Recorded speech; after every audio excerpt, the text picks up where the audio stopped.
Harka fuunee daawwattootaa fi hordoftoota AGM akkam jirtan nageenyi rabbii guddaan bakkuma isin jirtanitti isinirraa haa jiraatu jecha AGM irraa odeeffannoo galgala kanaa qabadhee isiniif dhiyaadheetii jira. Odeeffannoo kana kan gama keessan dhiyeessu an obboleessa keessan Tolchaa Huseen Maddaati.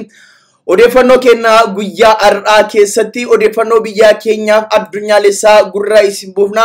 Odeeffannoo keenya guyyaa har'aa keessatti ogeessa hospitaala Riifraal Naqamtee kan ta'e Gammachiis Moosisaa kan har'a fuudhee akka boruumtaa ajjeefame sirni awwaalcha isaa bakka dhaloota isaa Limmuutti raawwateetii jira.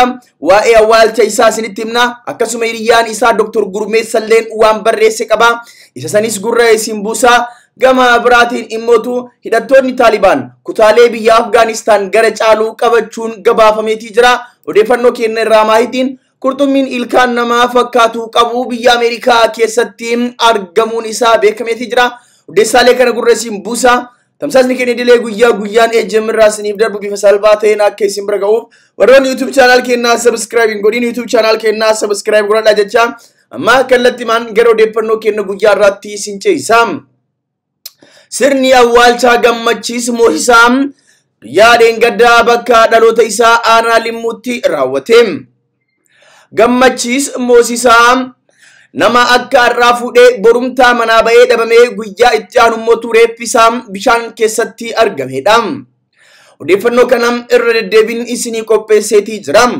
Amma odeeffannoo irraa maayii akka waa'ee sirna awwaalcha isaa gurra isin buusa. Waa'ee sirna awwaalcha isaatitti isin dabarsuun duratti barruu hiriyyaan isaa Dr. Gurmeessaan katabeen gurra isin buuse. Waa'ee amma akkaataa inni itti awwaalametti isin deebisa. Dr. Gurmeessaan akkas jechuudhaan miira gaddaatiin imimmaan ija marsee harki isaa katabuu haala dadhabuu keessaa dhaabbatee akka katabetti obboleessa xiqqaa sanuu haala kanaan of biraa dhabuun nama dhukkubsa. Madaa hin fayyinee fi imimmaan hin qorre namarratti dhiisee deema. Jimaata torbaan har'aa Finfinnee ka'ee cidha obboleessa koo irratti hirmaachuu deeme. Sanbata xiqqaa cidha gaggeessinee gammachuu guddaa keessa ollee misirroon mana galanii yoo lafti halkanaa'u gara mana keenyaa galle. Dilbata ganamaan kaanee mana misirroo lameenii bira deemnee haasofsiisee Finfinnee hiixataa ganamaa hojii galuu wannan seenuuf qabuuf ganama isaa 4tti biraa ba'e. Yeroo biraa deemuu nagaan gali Gurmeessaa nutis gaafa cidha keetii akkasumatti siif dhaabbannee si fuusifna naan jedhanii na gaggeessan. Yoon imala gara Finfinnee eegalee naannoo Gudar ga'u mucaan akka manaa ba'ee hin deebi'in bilbilaan maatiin natti hime.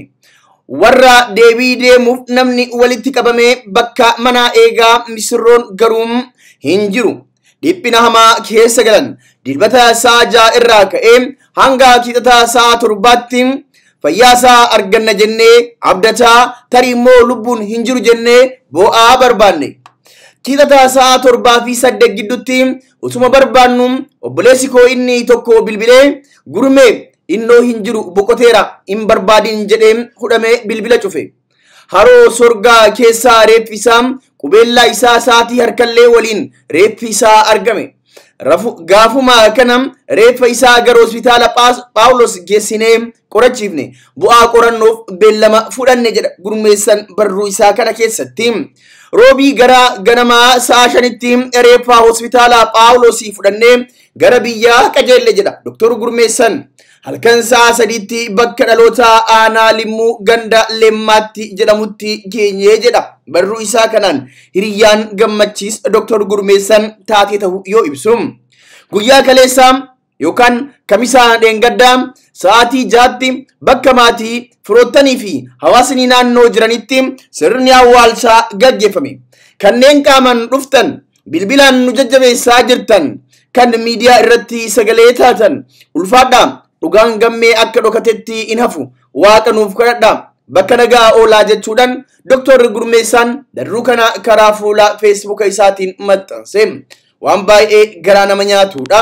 Hiriyyaa kee cidha isaa dhayxee achi ooltee bultee yeroo ati galuuf deemtu osuma hin galiin karaatti namni ati cidha isaa dhayxe sun dhabame yoo siin jedhan oolee osoo hin buliin immoo du'e yoo siin jedhan hangam qalbii namaa akka cabsuun tilmaamuun nama hin dhibu.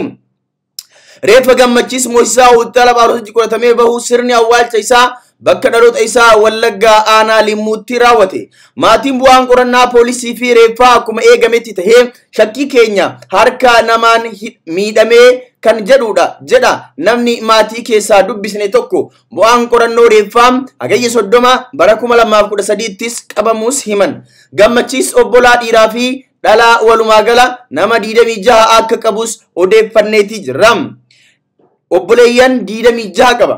Ajjeechaa dargaggoo Gammachiis Moosisaa kan reeffi isaa bishaan keessaa argametti shakkamuun haadha warraa isaa dabalatee namoonni to'annaa jala ooluu itti gaafatamaan bulchiinsaaf nageenyaa magaalaa Naqamtee obbo Misgaanuu Waaggaarii himuu isiniif gabaasuun kennas ni yaadatama. Dargaggoo ganna 28 fi ogeessi fayyaa hospitaala Riiferaal Yuunivarsiitii Wallaggaa Gammachiis Moosisaa adoolessa 24 bara 2013 fuudhee guyyaa tokko booda manaa bahuun achi buuteen isaa dhabame. Namni isaa ajjeesee hangammaa hin beekamu. Gammee koo nama si ajjeesee rabbiin haa qabu kan rabbi caalaa waa hordofu hin jiru simmootu maatii keetiif obsa haa kennu jecha odeeffannoo itti aanutti isin ceesifna.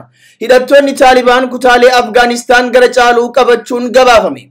Waggaa dhiyoo as magaalaa kibbaa Afgaanistaan finciltoonni Taalibaaniin to'atamtee akka jirtu qondaaltonni mootummaa biyyattii himan. Maddeen lama irraa akka qulqulleeffachuun danda'ametti jimaata waaree booda magaalaa Zaranj kan bulchiinsa Nimroos keessatti argamtu qabatan.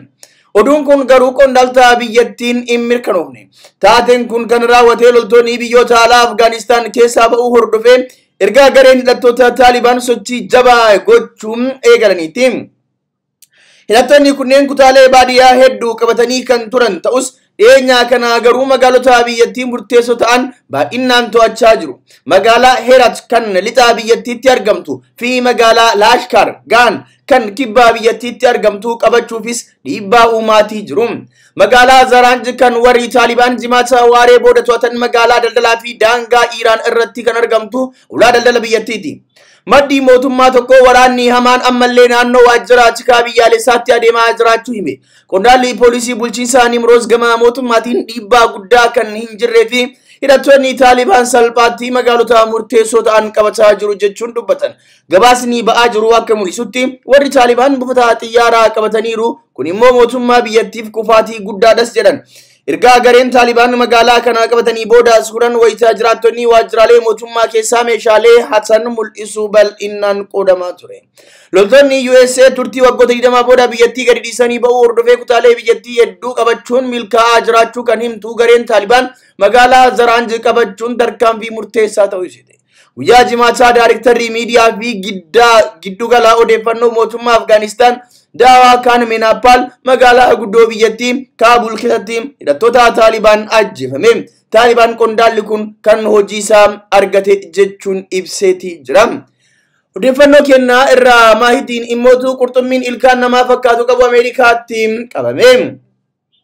Qurxummiin addaa jedhamee kan ilkaan dhala namaatii wal fakkaatu qabu Ameerikaatti argame. Suurri qurxummii kanaa torbaan kan dhaabbata Jinnet Piriituu jedhamuun toora Facebook irratti qoodame.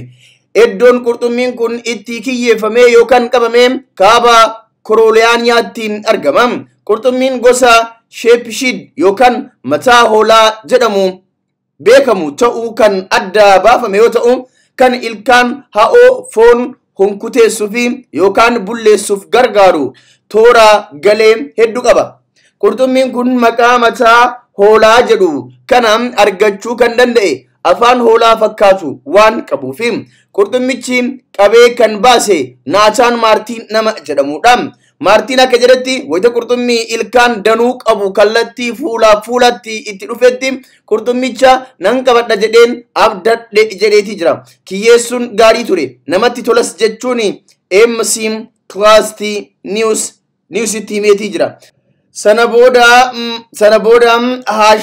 maxxansi hashtag Big Times jedhuun dhimma kanarratti barreeffamee qoosaa ta'eetii jira.